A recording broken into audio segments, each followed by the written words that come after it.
Les contes de Grimm. Aujourd'hui, je vais vous raconter les 3 cheveux d'or du diable. Il était une fois une pauvre femme qui mit au monde un fils. Comme il était né coiffé, on lui prédit qu'il épouserait à 14 ans la fille du roi. Un jour, le roi traversa le village sans que personne le reconnût, et on lui raconta la prédiction. Celle-ci fâcha le roi qui alla trouver les parents du nouveau-né et leur dit « Vous êtes de pauvres gens, donnez-moi votre enfant, je m'en occuperai bien. » L'étranger leur offrit de l'or. Les parents acceptèrent, pensant au bien de l'enfant. Mais le roi partit, il mit l'enfant dans une boîte qu'il jeta dans la rivière. La boîte dériva jusqu'à l'écluse d'un moulin. Là, un garçon meunier la sortit de l'eau et la remit au meunier et sa femme. Ils adoptèrent tout de suite le joli petit garçon qui se trouvait dans la boîte.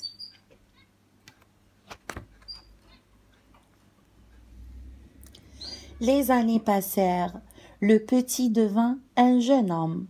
Un jour, le roi, surpris par la pluie, entra dans le moulin et demanda qui était ce jeune homme. « C'est un enfant trouvé dans une boîte il y a 14 ans. » Le roi comprit qui était cet enfant et posa une question. « Ce jeune homme pourrait-il porter une lettre de ma part à la reine en échange de 2 pièces d'or ?» « Quand votre majesté l'ordonne, répondirent-ils. Dans la lettre, le roi demandait à la reine de tuer le messager et de l'enterrer. Le garçon partit avec la lettre, mais se perdit dans une forêt. Le soir, il arriva dans une maisonnette habitée par une vieille femme. « Où vas-tu » lui demanda-t-elle. « Je porte une lettre à la reine. »« Puis-je passer la nuit ici ?» répondit-il. La femme lui annonça qu'il était tombé dans une maison de voleurs, mais le jeune homme n'eut pas peur et partit se coucher. Quand les voleurs rentrèrent chez eux, ils lurent la lettre destinée à la reine, où le roi demandait qu'on tuât le messager. Ils eurent pitié du jeune homme, déchirèrent le message et le remplacèrent par un autre qui ordonnait qu'aussitôt que le jeune homme arriverait, on lui fit épouser la fille du roi. Au matin, le jeune homme partit avec la nouvelle lettre. Quand la reine la lut, elle fit ce que le roi demandait. La fille du roi épousa l'enfant coiffé et fut heureuse avec lui.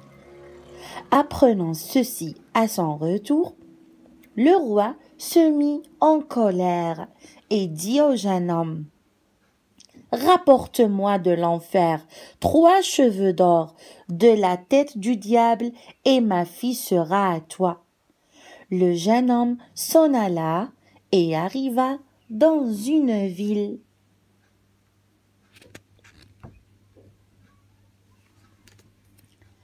À la porte, la sentinelle lui demanda qui il était et ce qu'il savait. « Je sais tout, répondit-il. Alors, dit la sentinelle, explique-nous pourquoi notre fontaine qui donnait du vin s'est asséchée. Je vous le dirai à mon retour, répondit-il. Parvenu à une autre ville, la sentinelle lui demanda qui il était, ce qu'il savait. Tout, répondit-il. Alors, explique-nous pourquoi le grand arbre de notre ville, qui donnait des pommes d'or, n'a même plus de feuilles. Je vous le dirai à mon retour, répondit-il. Plus loin, il atteignit une rivière qu'il fallait traverser. Le passeur lui demanda qui il était et ce qu'il savait. Tout, répondit-il. Alors, dis-moi, si je dois toujours rester à ce poste sans jamais être remplacé? Je te le dirai à mon retour, répondit-il.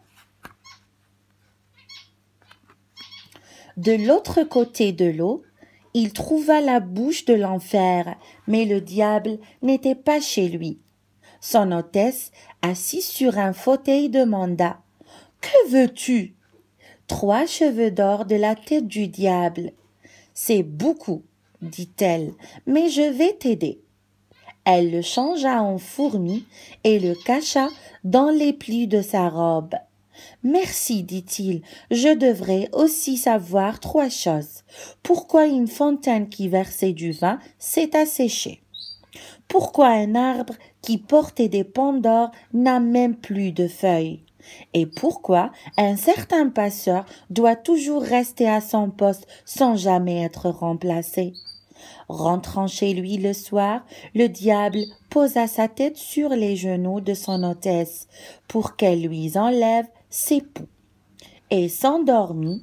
La vieille lui arracha alors un cheveu d'or.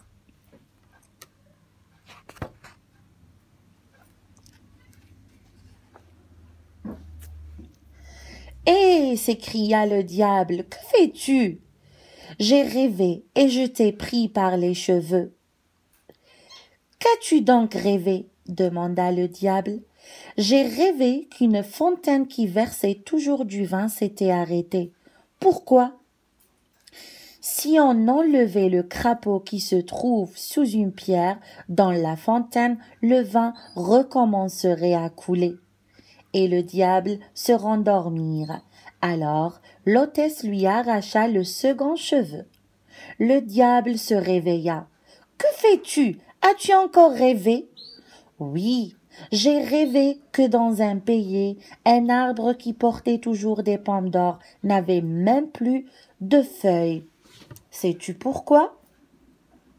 Si on tuait la souris qui ronge la racine, l'arbre donnerait à nouveau des pommes d'or. » Puis le diable se rendormit. Alors l'hôtesse arracha le 3e cheveu d'or. Le diable se réveilla en sursaut. « Qu'as-tu rêvé encore ?» demanda-t-il. « J'ai rêvé d'un passeur qui se plaignait de n'être jamais remplacé. Il n'a qu'à mettre sa rame à la main du premier qui passera la rivière, ainsi l'autre sera passeur à son tour. » Au matin, quand le diable s'en alla, la vieille prit la fourmi et rendit au jeune homme sa figure humaine. « Voilà les 3 cheveux d'or, lui dit-elle. Mais as-tu bien entendu les réponses du diable à tes questions? »« Oui, je m'en souviendrai. » Et il quitta l'enfer, tout joyeux d'avoir réussi. Quand il rejoignit la rivière, il dit au passeur: « Remets la rame au premier qui viendra passer la rivière. » Puis il arriva à la ville de l'arbre stérile et dit à la sentinelle: « Tuez la souris qui ronge les racines et les pommes d'or reviendront. » En récompense, il reçut 2 ânes chargés d'or.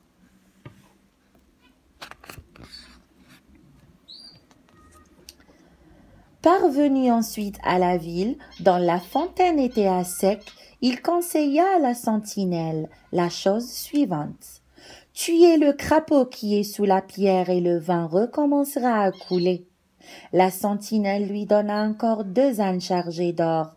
Enfin, l'enfant, né coiffé, revint près de sa femme et remit au roi les 3 cheveux d'or du diable. Le roi, voyant les 4 ânes portant un vrai trésor, demanda d'où venait tout cet or. Le garçon répondit: « Je l'ai pris de l'autre côté de la rivière, c'est du sable du rivage. » Le roi, avide de richesse, partit demander au passeur de franchir la rivière. Celui-ci lui mit alors une rame dans la main. Le roi devint ainsi le passeur, et il l'est encore, car personne ne lui a repris la rame. C'est une très belle histoire.